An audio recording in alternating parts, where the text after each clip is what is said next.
Muted. People are putting Pog in the chat, even though it is not Pog. We have not. All right, are we on? Comment if we're on. I'm sure we're on now. Can you hear us? I would say Pog's in the chat if you can hear us, but you're Nah, they can hear already us. doing it. They can? Yeah, they can hear us, I reckon. Okay. Is So Broden confident. up? Yeah, they can hear us, I reckon. I am 99% sure. It would be great if someone in the People are comments. putting Oh, yeah, Pog they in can the hear chat, us. even It's though all it is good. not Pog. We have All not. right, are we on? Oh, Comment if we're on. I can hear I'm myself sure do we're that. on That now. is- Can you We're on. hear us? I would say Yeah, Pog's it's in the chat if definitely you can on hear us, delay. but you're Nah, they can hear already us. doing Is it. there a They way can? to Yeah, stop they can that? hear us, I reckon. I don't think so. Okay. We might just It's have to so wait. confident. Can we turn it Yeah, down they though? can Because hear I us, can I hear us, I am but like a bit 99% later sure. through It would be great if someone in the Muted. People are comments. putting, thank you. What an Sorry experience. about that. I've Thank I've done you. a whole live broadcast before where the echo has been like half a second and you're literally asking a question Okay. and it's like, and you're asking a question, it's like, and you're trying to listen to the answer and all you can hear is like the echo. That is It's awful. I did a wedding like that the other week. Not all heroes wear capes. Oh no, no, but yeah. It's So hard. bad. People don't realise so how hard bad. this And you shit have can to like be. stay in your own brain so firmly. Yeah. That whole bit was entirely my fault. I was playing the YouTube Oh, in my not screen, the live audio. and it was going down through my my little thing. So I think now we were we're getting actually two at once. okay. Now we're good. Headphones We're are all a fine bit now. fatigued this Sorry, time of year, everyone. aren't we? I love the accountability. No, that's Like I would fine. not Oh, have you're known. Yeah, you could have got away with that actually. I know. I'm I got- hanging got away shit. with that. I got values. Oh, sorry about that, guys. I'm not really sure what happened Oh, then. how strange. Must be something wrong with Must the have been a equipment. glitch in the Yeah. Matrix. I would have believed it. Meanwhile, This is it's making just me out to be a bad person. I don't like this. Never. Alrighty, Roo, should we just jump into it? I think so. Patty? I didn't prepare anything once again. Welcome to the Footy with Broden Kelly without Broden Kelly. While him and Tom are thankfully surviving in America. What a good day for America it currently was today. Yay. We have a very exciting episode today because we are back with the darling Hester Brown and we have a very special guest, K-Mac. Thank you for having me. We're Yay. We're so excited. Yay. AFLW finals. It is an exciting time, and I'm very happy to be alongside you guys on the Footy today. I'm so excited to chat because I feel like you are you are everywhere. That's not even me just being like, I feel like you're everywhere. You're genuinely everywhere. Every bit of AFLW content you are on. Every time I open any of my feeds, it's you. How are you doing? I'm well. I'm Yeah? very well. Yes. I had a little week off in Fiji around round 9 of the AFLW. I saw that. And it was much needed. And I think in our industry, everyone's really busy. So I don't think there's any point in saying, oh, I'm so busy, because everyone's busy and busy is what you make of it. And it has been a great year and I'm so excited for finals. And yeah, the momentum is going. Yeah. How are you doing? Yeah, really good. You know, I missed everyone for a couple of weeks. I missed you too. I'm sure everybody was thrilled to have our hilarious friends Tom and Broden back, but I missed you. Isla cried when she found out she wasn't going to be. I know. I was heartbroken when I found that out. Some took it better than others. She's very excited to be back. I did a lot of marrying in the meantime. So it's wedding season right now. It's AFLW finals and wedding season. Which has been your favorite? Which has been your least favorite? I love everywhere. Your outfits are. If you don't follow Hess on TikTok, you should go and watch her wedding dress video TikTok because it is Good content. so good. Yeah. I wish I got to dress like a princess for work every day. That is so generous. Do you know I mean, you why? could. That's true. Like, no one's stopping you, Nothing's Marnie. stopping me. I submit that next week we come dressed like princesses. Okay. Did I buy 3 dresses for the W Awards? Yeah. Have I still not bought any? And I know I'm going, yeah. You want to borrow one? I have so Maybe. Given you guys are sisters, they'll probably fit well. Yeah, true. many. Yeah.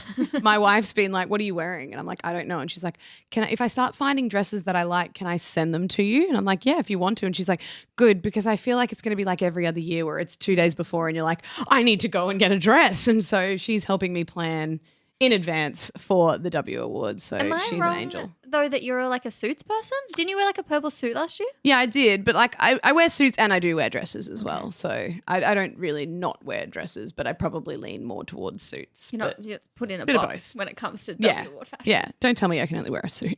Yeah. Or tell me and I will wear a dress. Maybe I should wear a suit. We could swap. Ooh. I don't know. I already bought 3. Oh, wait. No. Yeah. Haven't you bought 3? Trying to rein myself in. That would be financially irresponsible. Yeah. It would. Yeah. Do it. Unless Broden wants to come through with a suit for money.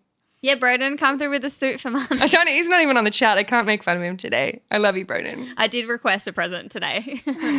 Just what something like I would like this if you can buy this for me while you're over there. Should we crack in to footy news?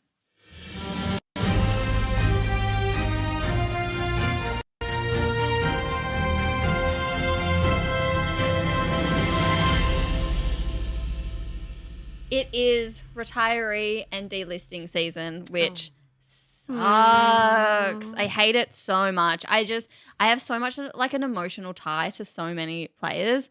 Watching like Meg Mac, Meg watching that Mac. really hit. Also because you have Darcy Vesio come and stand in the Guard of Honor, and it's just like Kate Darby as well. But like, We're losing so many foundation players now. yes, it's the foundation players, and it's the players that's just like, no, but You like, are AFLW. You are AFLW, Yeah. and I'm just so used to Yeah. being there and the stability of you being there. And like, I don't want things to change. And also, I don't want players that are my age to be retiring. Doesn't make me feel nice.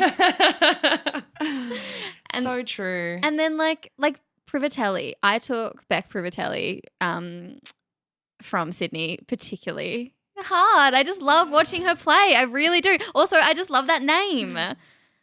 Is there any that have hit the two of you particularly? Yeah, I think like you mentioned Meg Mac, and I feel like that hits pretty hard. I feel like she's such a great story of AFLW, like really integral to like what our story of growth has been and like how she came through with her footy. And also just like one of the great people in football, which I think makes it extra hard to say goodbye. But I also think she's really like made a great niche for herself in the media. She's doing fantastic things, and I feel like we'll probably still get to hear plenty of her wonderful voice as well, which is so great. For me, it's the ones that have sort of had to do it through injury, like Janelle Cuthbertson at Port Adelaide. That's a really, really sad story considering was going to come back from the ACL and then had another issue with it. I think that's like they're the ones that I really feel for the player, not that a player that's aging out or not able to sort of consistently be at their best isn't sad either. But I feel like those ones are like particularly cruel. And I think we just have such a nice community in the AFLW though that seeing so many people get around the players that have retired, whether they actually haven't played with them at all and have played alongside them. And I think that's the beautiful thing about AFLW, because whether or not you personally know the person or you've just played against them for the last 10 seasons, they all just get around each other. The feeling between the group is, yes, we've battled it out at times, but we love you and thank you for making the game better. And I think that's the special thing when it comes to the retirees. The delistings are on the other side of that as well, which I think there's been a few interesting ones so far. Yeah, haven't there? And I find it really odd in this space when we see clubs going down the delisting route before trade period has even occurred. Does not make any sense to me. I don't know why you delist Grace Egan before trying to trade her somewhere else if that's what you think your future is as a club. Yeah, that one. Just if we have some listeners that might not be super in depth with W, could you explain who Grace Egan is? And so she was Richmond that delisted her, but just for context. Yeah, so Grace has been part of the Tigers for, I think, since their first season in the competition, played VFL for them, then went off to Carlton because Richmond didn't have a team, basically. Ended up back at Richmond, but pretty much like had a slow start to the season, played most games that she could. It's come out recently that she was actually really unwell in the preseason, like very unwell in the preseason. In hospital. Yeah, like hospitalized, lost 14 kilos, so very unwell. Yes. And not man flu, just unwell. And like I think the strangest thing is she got their best player on ground for the last round where they lost to the 18th team. So the worst team essentially in the competition Richmond lost to in round 12. They put her out on Twitter as the best player of the round and then less than a week later delist her. So that's a little bit of context. Yeah, I think that's really hard for fans. Like it's really hard for them to understand that. And I think, I was looking at it today on Instagram, the post of saying like, your performer of the round is Grace Egan, and all the comments are like, and then you delist her straight away. Like I think it's very hard for people to understand, and even like for people inside, it's very hard for us to look at that and go, oh yeah, I can see why. Especially when, like you say, like there's plenty of flexibility to make those decisions down the line. It feels like quite a wild, tough call. There's also plenty of people that talk at football clubs that know who is being delisted. And I just think from a PR perspective, why have you, even if she was the player of the round, which she absolutely wasn't deserving of it, I feel like that's just not a great call to name her the player of the round when you know you're going to delist her. That's like kudos to them for keeping integrity with their player of the round, I suppose. But also that is a really weird message to send to your supporters. No, the whole thing felt incredibly icky. It's a very interesting juxtaposition if you type Grace Egan into X, because I want to know what people were saying and talking about, and it is just like this juxtaposition of player of the round is delisted. And Richmond fans just baffled by the decision, and I can see a lot of opposition fans being like, okay, come to us. All right, great, we'll take you. It'll be interesting to see where she lands, because there's no way that this is the end of her footballing career. There's just not. I assume she'll probably stay at a Melbourne club, but who knows? But it will be interesting to see. I actually feel like, I don't want this to be true, but I feel like this might sort of set the tone for what we're going to see a bit at the end of this season too. I feel like we're going to see some baffling delistings and some people that perhaps it looks like haven't even been offered up for trade who we still feel like have a lot of value. I could be wrong, but I think we're going to see a bit of this. I completely agree because of the obsession with the youth. And yes, the youth are coming through and they are phenomenal players and they've played football their whole lives. But I think we're in a really interesting space with AFLW where there's this obsession with the young players. Yeah. But if you look at the need, players have now played 10 seasons of football. you're in your first year. Yes, you can make an impact. And there have been a few that have played every game and have made a serious impact, but not all of them have. And you still need experience on your list. And I really hope that clubs don't lean so far into the youth at their own detriment or at the detriment of players that are well and truly up to playing AFLW still at an age where they think, oh, we need to focus more on youth, because I don't think it's the right way to go. Like, what's the average age of North? You know what I mean? Like, that is, like, every player I look there is just like, oh, there's so much experience. And that is also why they are so good, because it took years to build that into them.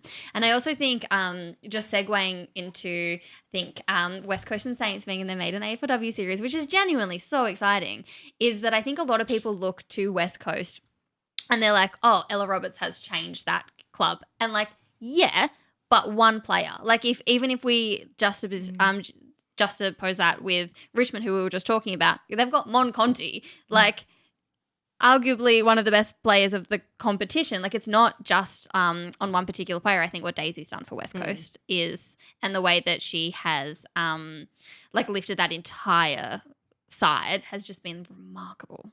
Couldn't agree more. And we talk about North and how good their program is. Daisy's gone over to West Coast and changed their entire program. Yeah. And it's not just a player that's changed that. Like, Daisy's gone over and has made a lot of change, yes. They've recruited really well, yes. But everyone has bought into that change.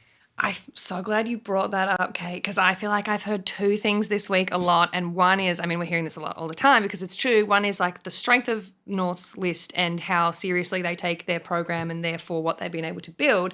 And the other one is like, wow, look at West Coast and what they've been able to achieve this year, and look how sort of putting that funding in, going after Daisy Pearce, how those things have helped them really take their women's football seriously and built this culture. And I think those two things are the same thing, if that makes sense. I think, they are, yeah. You know, I'm fairly sure North have maybe 3 full-time coaches in their women's program, which is more than other clubs do. And, you know, the way that they were able to build this great list that, Kate, you rightly pointed out this week, a lot of people had access to plenty of those players over the years, is by having that genuine connection to women's football. Everybody knew they were serious. Yeah. We all, like, I was at North at the time, we all said, if you don't give them a license straight away, they're going to poach everyone. Everyone's going to want to go there where they know they're going to be taken seriously, where they know the program is, like, funded and cared about and important. And that is what I feel like West Coast are starting now, what they have put in motion, and that's where they're heading. And that's the secret, really, I think. Like, it's that genuine commitment, funding, and making that program incredibly serious within your organisation is what leads to what North have, and I think that's what West Coast are building. And I think it's looking at your club as 2 teams as well. I was going to say, Not having looking at, we have a boys, like, we have a club of very successful boys players at our team, at our club, and we have a women's team. No, like, we have a program where men's and women's football is involved.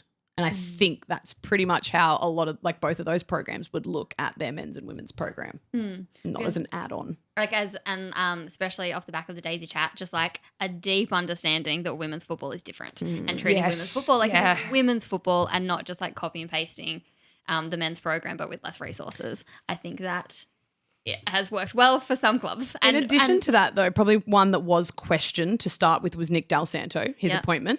I think this year has actually shown that their program has grown. They love him. 100% that program has grown. Yeah. And whether it's been Dal adjusting the way he works, the whole program adjusting things, like, I think we have to give credit to St Kilda for what they've achieved this year. Yeah. Yes, they've played some teams. I think they've actually played most teams inside the 8, to be fair. I think looking earlier in the season, I thought they had a pretty easy draw. But the way that it's panned out, they've actually played teams that have finished inside the top 8. But for the injuries that they had on their list, I've said this so many times, if you gave me that list at the start of the season, I would say there's no hope of them making finals with the players that they have on their list of injuries, long-term injuries, and they've done it. For the first time in their history, they've done it. So I think kudos to St Kilda for the progress that they've made. Oh, yeah, something good's happening there. Absolutely. Speaking of the West Coast game, I've got someone in the other room who wants to say something about sort of something related to that. Can we bring her in? Yeah, of course. Come on in. You want to come sit on me? Oh. You ready? Darcy Vesio did an amazing talk on Friday night. They are a really good player who has been the league leading goal kicker 2 times. They have also won Mark of the Year before. I met Darcy at the exhibition and I loved it. Being a football player and an artist is very cool. Kicking a top is really hard and I think they tried their best and they did it. Darcy will go into finals feeling happy, and you play better when you are happy. It might help Carlton win this week. I think bang on. There is so many genuinely. right things about that hot take. Like, I was actually talking today, Isla, about how Carlton have kind of been in a bit of a slog because they've been finishing middle of the ladder. And then this year they've been having so much fun with their footy. And I reckon that's why they've been winning. They all look very happy. Yeah. Helps when you win, but... Yeah, it's kind of the nature of the beast. What feeds the other? Winning, happy winning. Yeah. Did you have a question for Kate, maybe? When we were writing this up together this morning, we were talking about what Isla might want to talk about this week. And Isla said sometimes she feels a bit scared giving a hot take because what if her hot take is wrong? And I said to Isla, we actually have the perfect person on tonight to answer this question. So what do you do when you say something in the media, Kate, and maybe it doesn't go the way you thought it would? Well, I get a lot of hot takes wrong, so that's why I am the right person to ask about this, Isla. Give an example. No, I think that's the brave thing about talking into a microphone at any point and having an opinion, because you have to have the courage to have an opinion to start with. And when you do have the courage to do that, it does give people the opportunity to disagree with that opinion.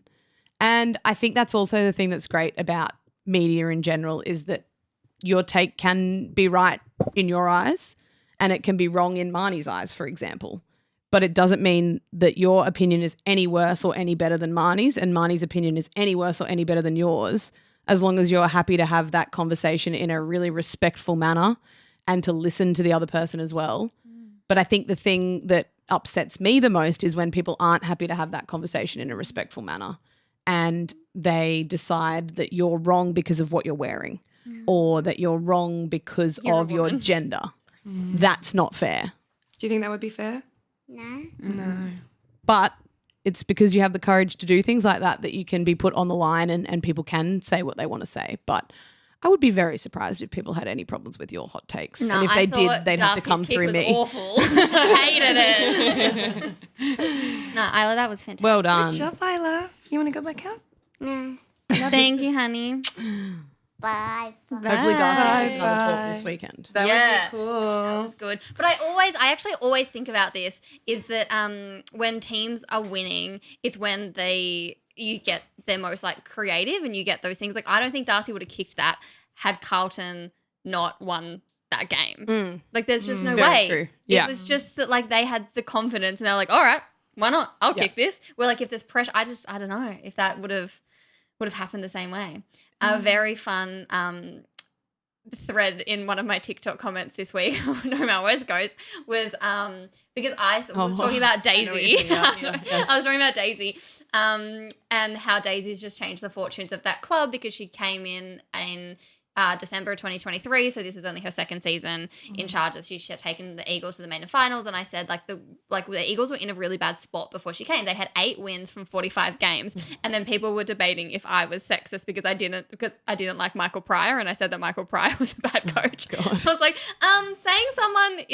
saying a club is doing badly because they have 8 wins from 45 games, I think is an objective. That's quite objective. Yeah. They didn't do badly because they had a male coach. Yeah. My goodness. How fun. What do you think about Carlton in finals? I'm so excited for it. Yeah. I was really worried that I actually jinxed them halfway through the season because on one of the shows that I do, I was like, I am fully on board.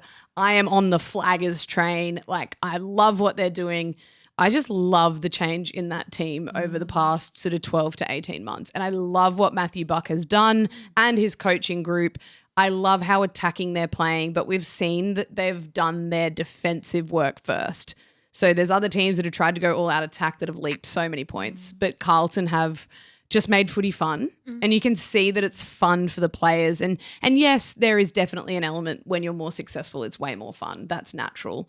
But I felt like when they're playing their best football, they're still like they have the confidence of their teammates and they have the confidence of their coach and they're putting themselves on the line in a way that they know that if they make a mistake, they're not going to be hung and drawn for it. They're going to be celebrated that they've taken the kick or done this or done that. And I love their youngsters that they have at that program. Like Sophie McKay and Poppy Scholes have been two of my favourite players to watch the whole season. And their whole program is just thriving because of what they're doing at Carlton, and I cannot wait to watch them play finals. Go read about that in the ABC today. I will.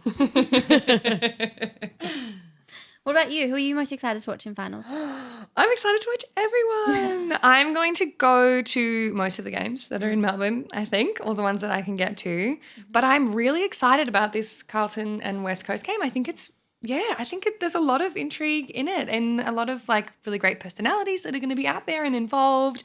And again, like two teams that have really improved, which I think is so fun to see. It's so fun to see, like West Coast play their first finals, and I mean, same for St Kilda too on Sunday.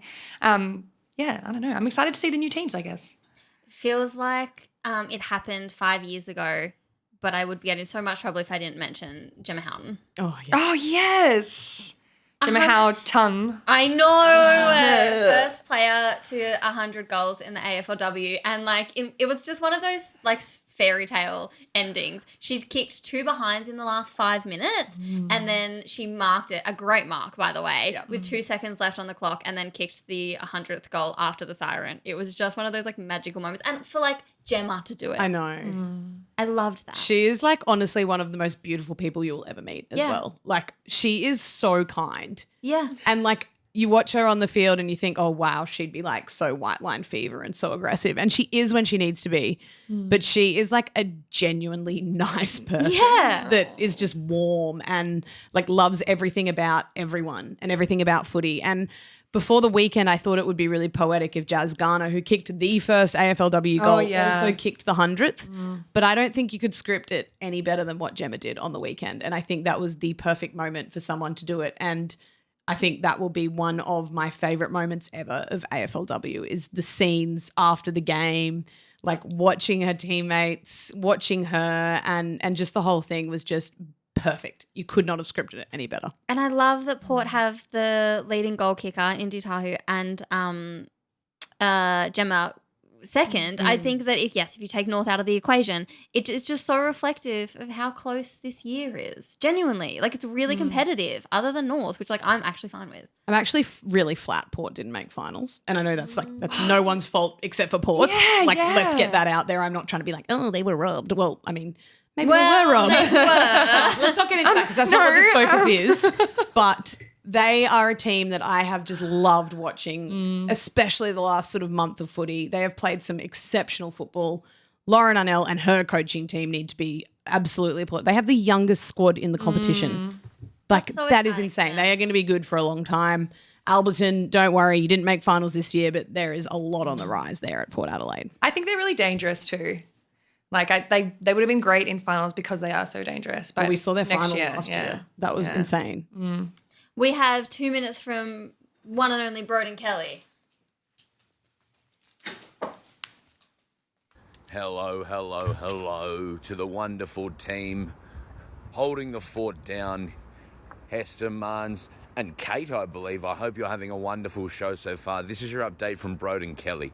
There is no Tom, and I might sound different today. And here's why.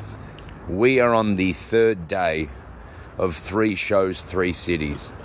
We did New York City and then woke up the next morning at 5 a.m. and flew to Chicago and then did the show, woke up same time the next day and flew to Boston. At some point in that journey, Tom, who has been carrying microphones, mixing equipment, the entire podcast sort of setup, lost it somewhere, and he has no idea where it is because it's been a very full-on 3 days, but we're having a lovely time doing it. I just want to quickly chime in and say I love the quirkiness of this first round of finals. The 2 games which are repeats of last week. Outstanding. I'm going to make myself get up for Brisbane, Melbourne. Melbourne are going to pump them. Melbourne are going to pump Brisbane. I don't care what anyone says, but I'm sure all of you have much better takes on how it's all going to go down. But I think my main thing is all 4 of these games are slobber knockers. I am so excited for them. Thank you, team. We'll be back in just a few weeks. But this finals, I'm just so rapt to see it. I'm excited for Kate Hawes' 100th goal this week. Chat soon. Should I give you a question? Is there anything all 3 of you would like me to get from America for you? Any souvenirs, please let me know. Have a chat. Money is no object. We can go, keep in mind that the conversion rate is not good, but money is no object. Have a great rest of the episode. Speak soon. Is Tom still Tom all alive? right? Can we get a welfare check on Tom? Do one of us have to say Tom that he needs to bring home Yeah. in order for him to make it? I'm We so would like glad. Tom to come You can home. take Tom. I'll take a gift. You take Tom. I'm so glad I wasn't the only one who thought that. What is this tone? Sorry, Tom can't come to well. the phone right now. Why? Because he's dead. Yeah, literally. I'd just like to preface that I did send a Slack message to Tom at about 1:30 last night, and Have you he heard back? did reply. Tom's still So as alive. far as we know, Broden might have his Slack login. hello, Tom. We need photo proof. We We do. need the Proof newspaper of life. date, yeah.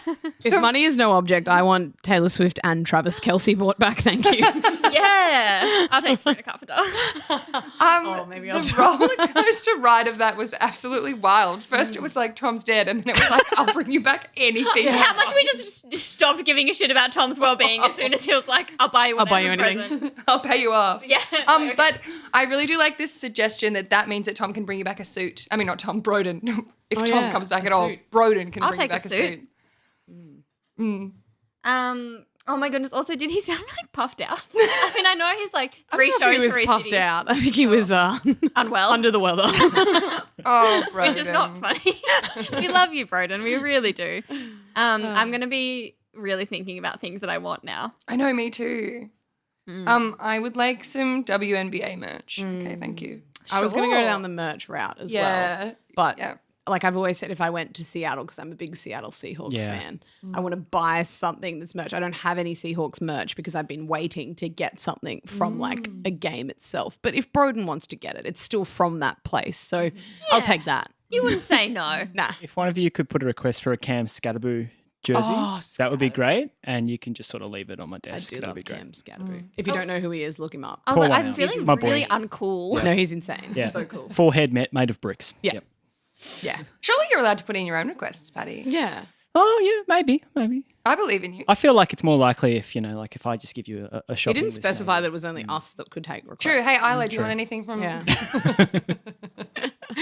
We love our Broden. We love our Broden. Yeah. Well, should we just go game by game? Yeah. Have a little chit chat Do about a little tipping sting. Yeah. Oh, time for tipping. Tipping. Tipping.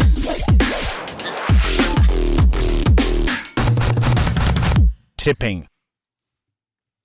Alrighty, Ruse. Well, we're starting off with North Melbourne Hawthorn, which is a repeat of last Friday night when the Kangaroos beat the Hawks by 49 points. So I'm hoping this one will be a little bit closer. There's also been a lot of media stories about these two this week. So What have they been? I don't know if anyone's been Have you done stuff talking about about it. For context, our dear listeners, the Hawthorn players did not wait around for Jazzy Garner's 100th game, which was not intentional by those players, but Kate has been speaking about it in the media a bit. But yes, look, I just highlighted it because I thought it was they dropped the ball. Yeah, totally. And they did, As a and they club. admitted they've dropped the ball, and that is the story of it. And media, we will continue to beat it up until the bounce on Friday night so that there's a juicy story coming out of it. But it's dead, essentially. They apologised to Jazz, it's done. But yeah, I do think it needed to be highlighted. Well, it's also that like Alice O'Loughlin, she like on the Instagram post of Jazzy being chaired off, tagged Hawthorn and said, "Where are you?"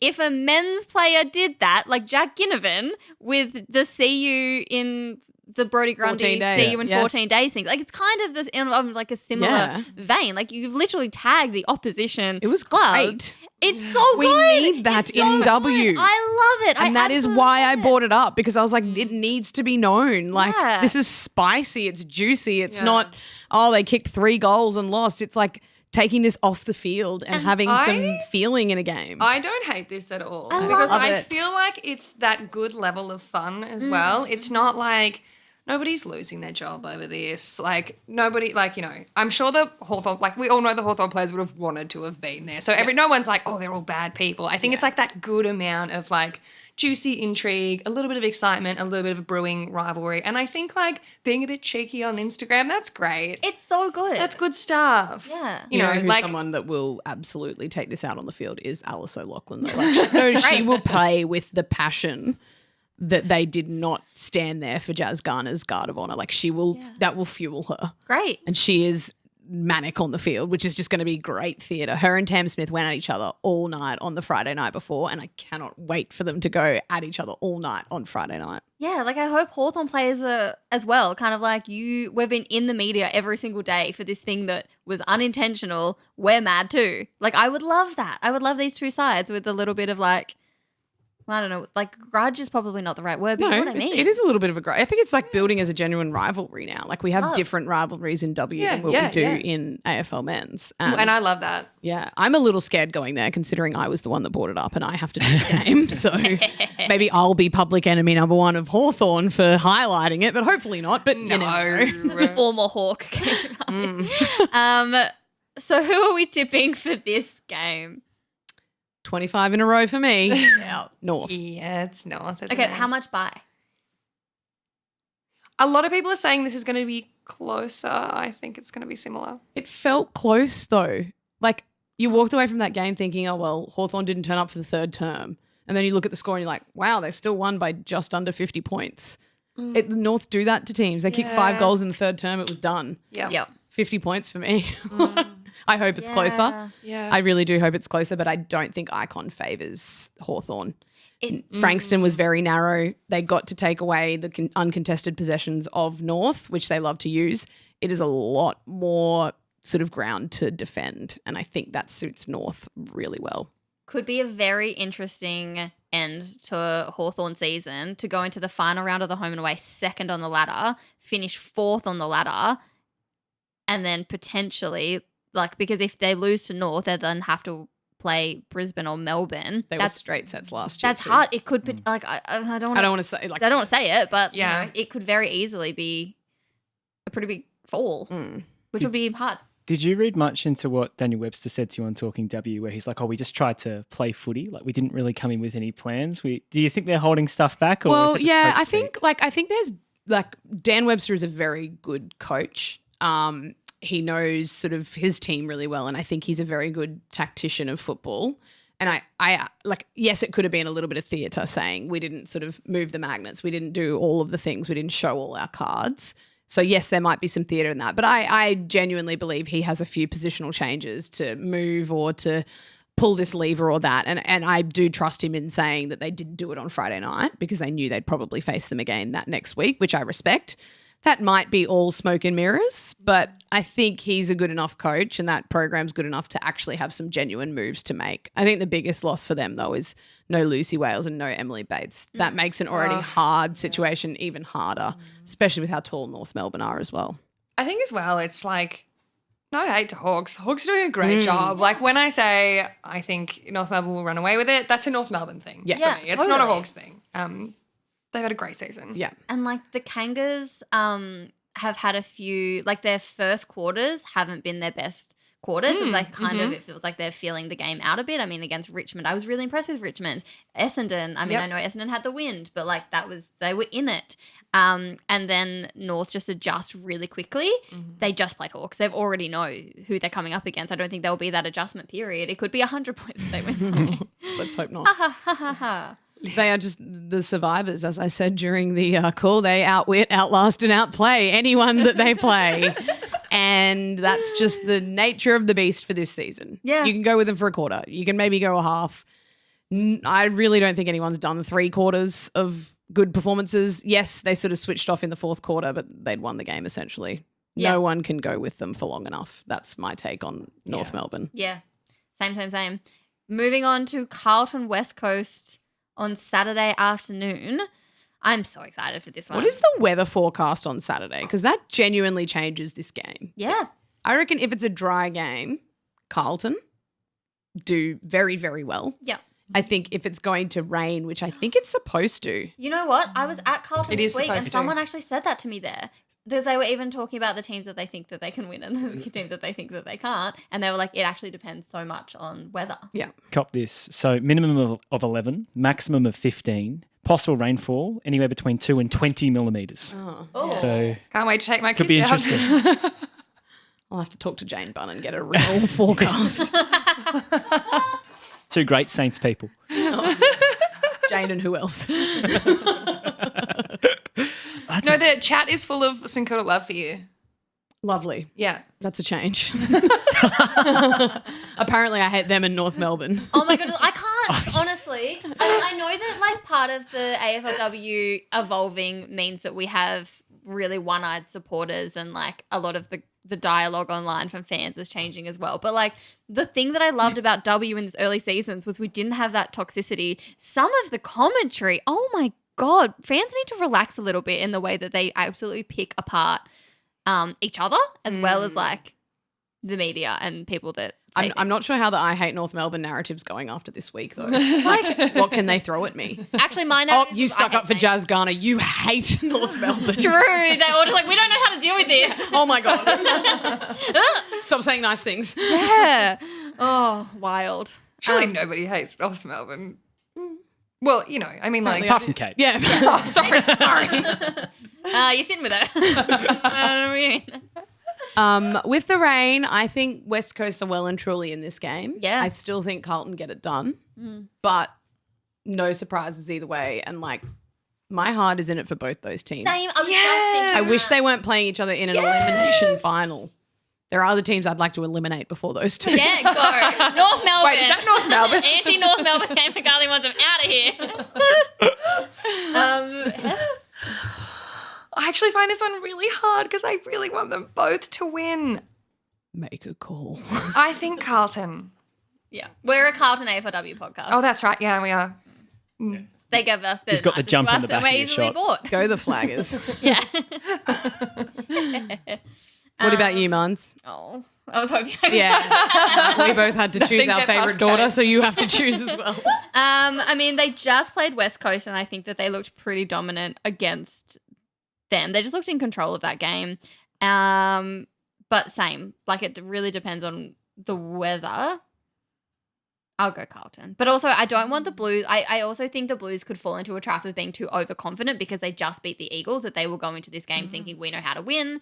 We know how to beat this team. We will just replicate what we did last week. And I think that would be a trap for the Blues. I think when they went to Sydney, they were like really surprised by how badly they lost to the Swans. And it's those moments of overconfidence that can get teams. Jess I'm Wrench actually- back for the Eagles makes a big difference too. I reckon they send her to either Hill or McKay and try and just take something away from them. I'm a big believer in that sometimes the second crack is the one that does it as well, if that makes sense.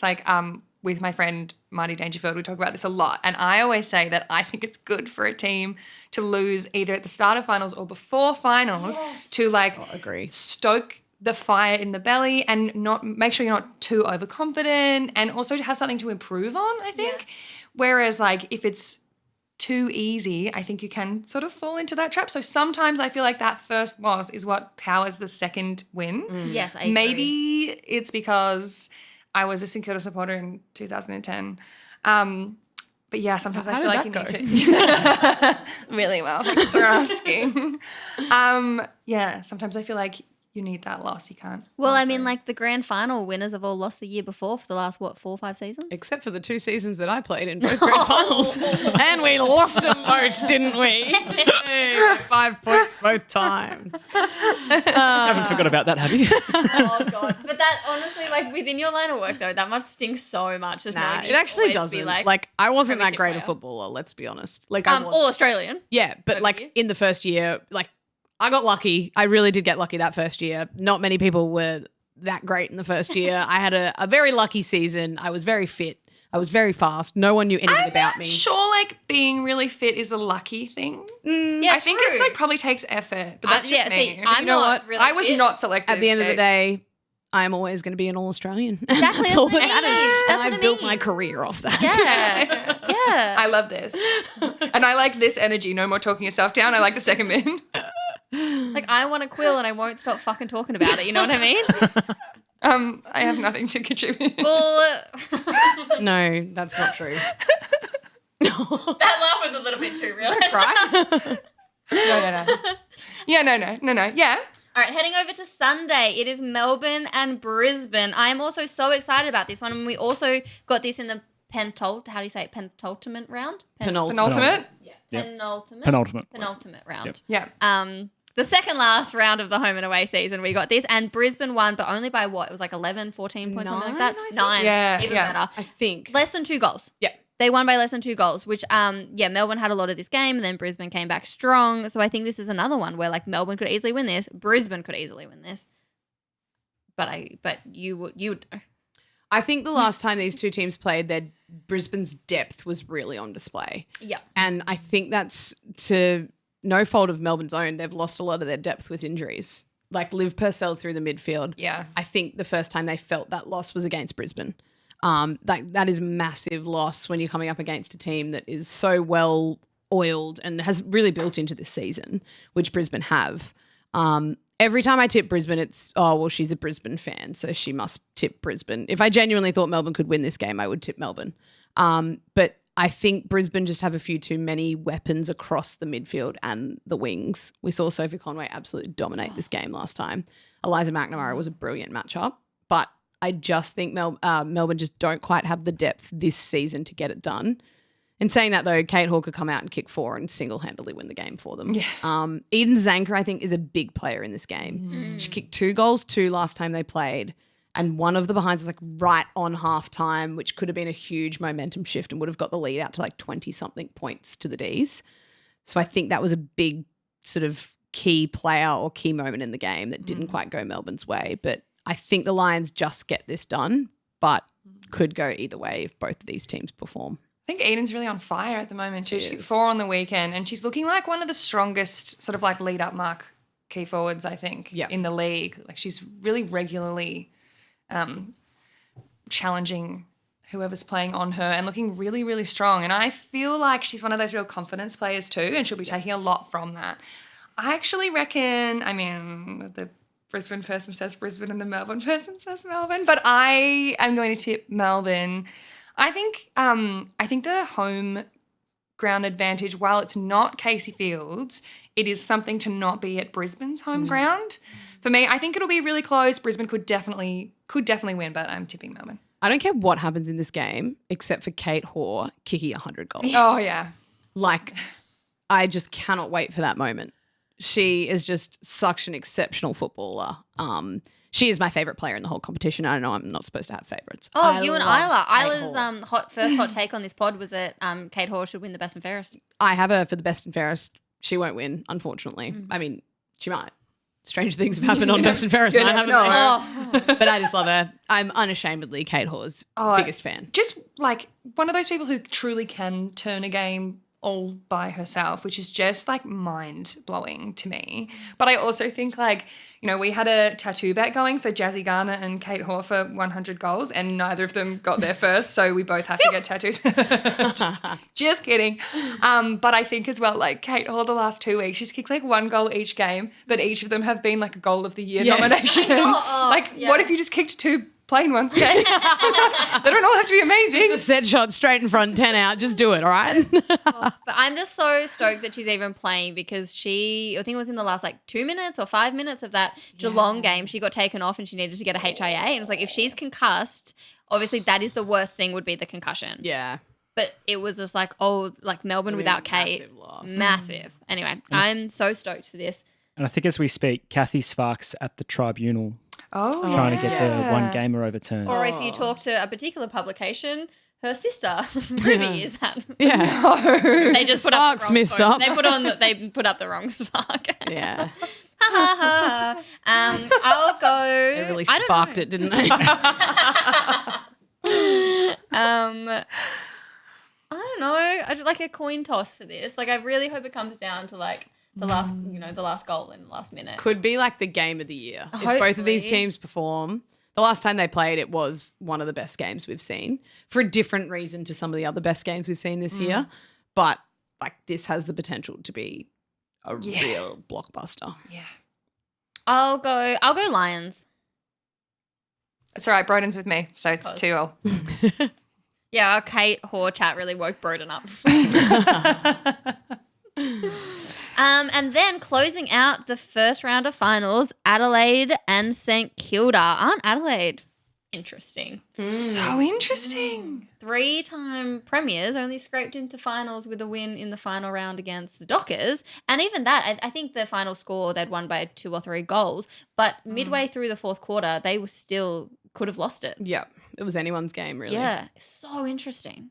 Yeah. I think, I really hate to say it, but I think St Kilda's injuries have taken a toll now. We saw what happened on the weekend against the Bulldogs. I think that also was a bit of like sort of could have gone either way. Like when you're a team that all you've wanted to do is make finals and then you think everything's on the line for this game and you've actually qualified before the game, then that does take like a bit of a, like, you just feel this sense of relief, Yes, really. cool. And it is really hard to then be like, no, we still need to win this game because like, yes, they still needed to win to play a game in Melbourne. So now it goes to Adelaide, and I think playing it on Norwood really favours Adelaide because of how narrow it is. We saw round 1, they basically ran Adelaide off their feet and they taught them a lesson, basically, St Kilda. I think they've lost a lot of their run and carry in their injuries, unfortunately, and I think the fact that it's at Norwood and how narrow it is, it's going to be so much more contested.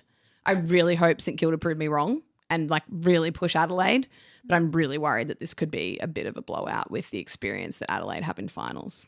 I agree 100% with all that. Yeah, so do I. I feel like this has been such a great season for St Kilda. So exciting to see them do really well. And I think like they've just had a lot of like genuine aura about them. You know, they feel so cool when they're on. I'm like, wow, I want to be all of you. Yeah. Which is so great to watch, I think, as a fan. But I do think it being in Adelaide has a really big impact, which is such a shame because yeah, I would love to. I'm not writing them off yet. I would love to see St Kilda win. Obviously, just gave away that I grew up a St Kilda supporter, so like some bias there, absolutely.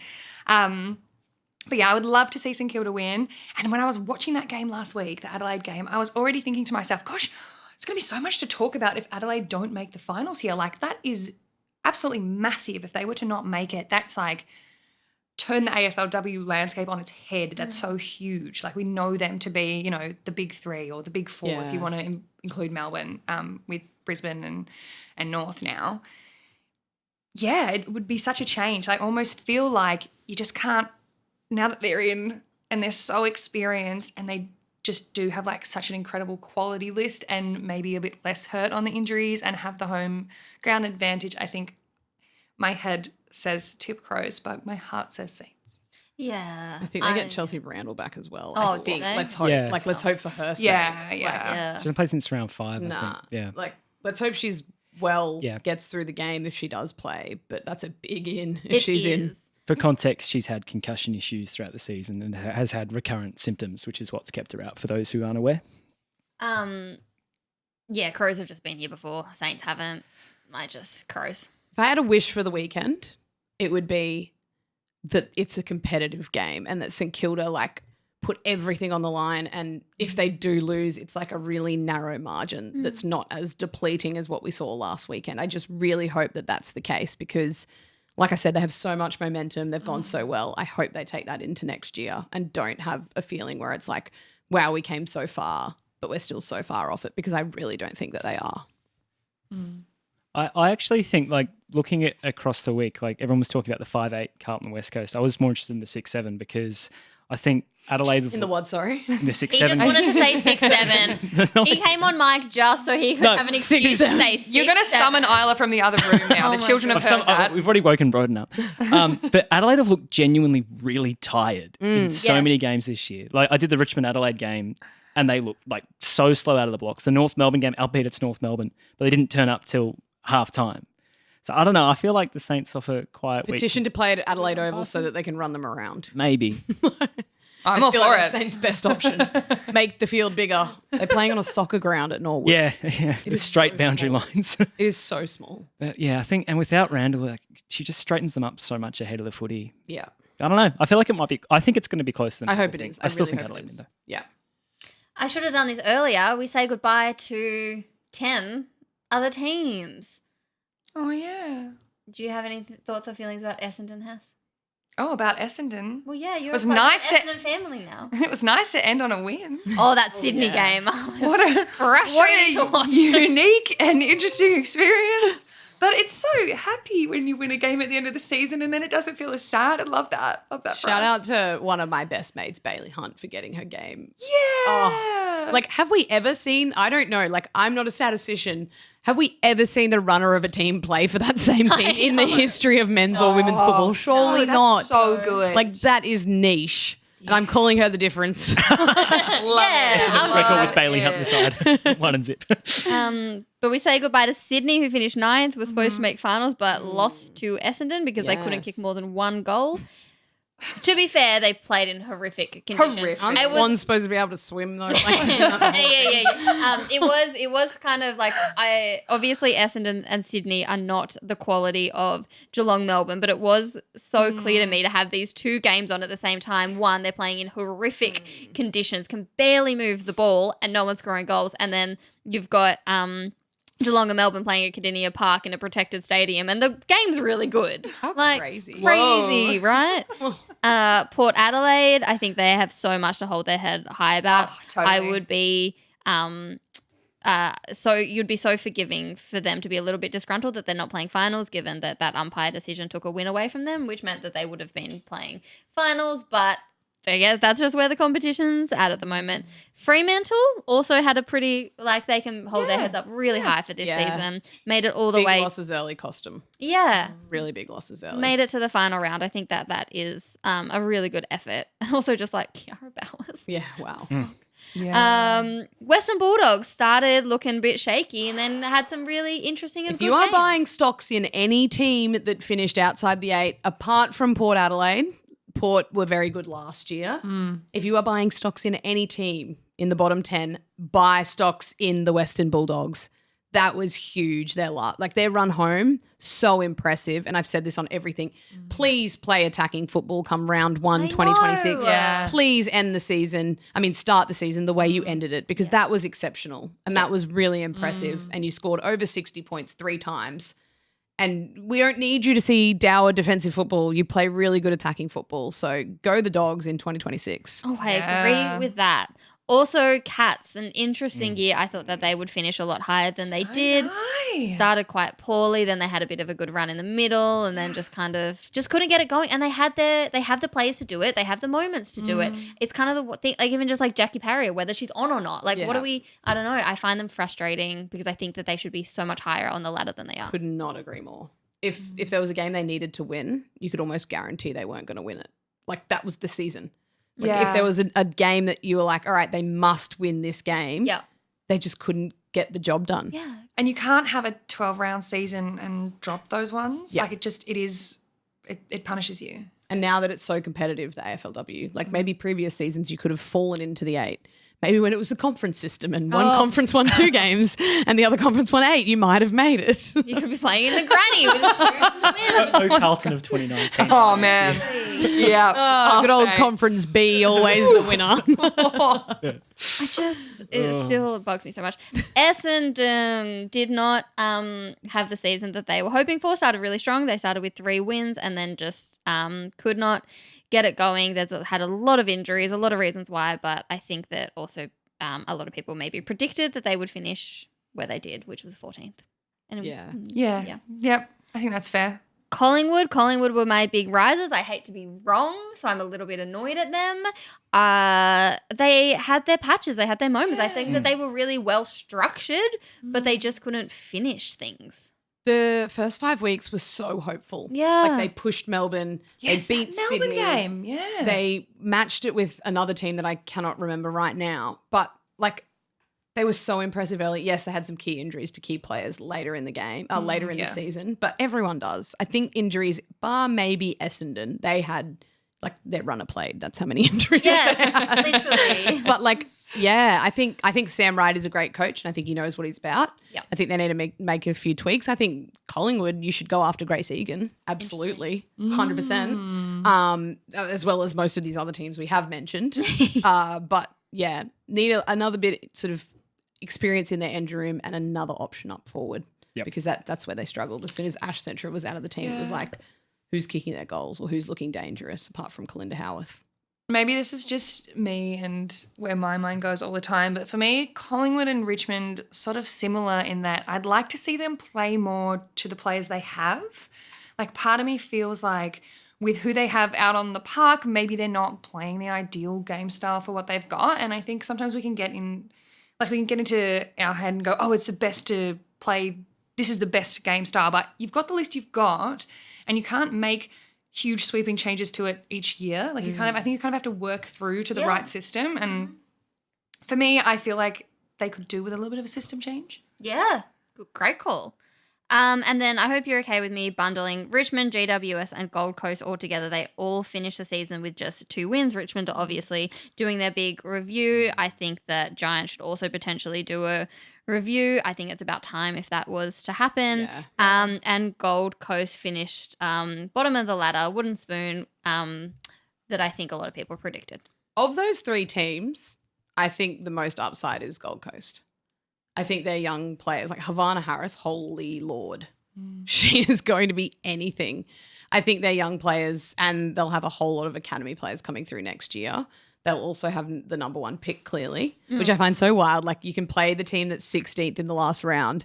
You have the same amount of wins as them. You beat them and then you get a better pick than them. Like, they've played that so well, the Gold Coast. Let's get smashed early and then we'll beat Richmond and then we'll still get exactly how we planned it. and I think they'll split that for some sort of to trade on or to get a bit more experience in their side. And they also, to be fair, had a lot of injuries throughout the season. Not saying that that's an excuse for everyone because everyone did. But I think of those 3, I see most positives coming for the Suns than the other 2. I'm not sure where it comes from for the other 2. Yeah, interesting. And a very interesting round coming up, unless there's any closing thoughts that the 2 of you have. Paddy, do you have any thoughts on Richmond? Have we got another hour? No, I don't know. I saw the Grace Egan thing come out and I did think Richmond have this big glut of players. I promise I'll be short, between 40 and about 70 AFLW games. And Grace Egan's, I think, 25, and she's in that kind of gap. I don't know how much more improvement you can probably get out of her in your list, and I do think you need to turn over that midfield and get Sierra Greaves. Basically give her the keys and let her go to work. I do think the way that it came out, especially over the last couple of days, hasn't been ideal. I don't think the entire season has been ideal. It just seems to be an in-character move for the football club. But, yeah, I've got thoughts. They're paywalled. No.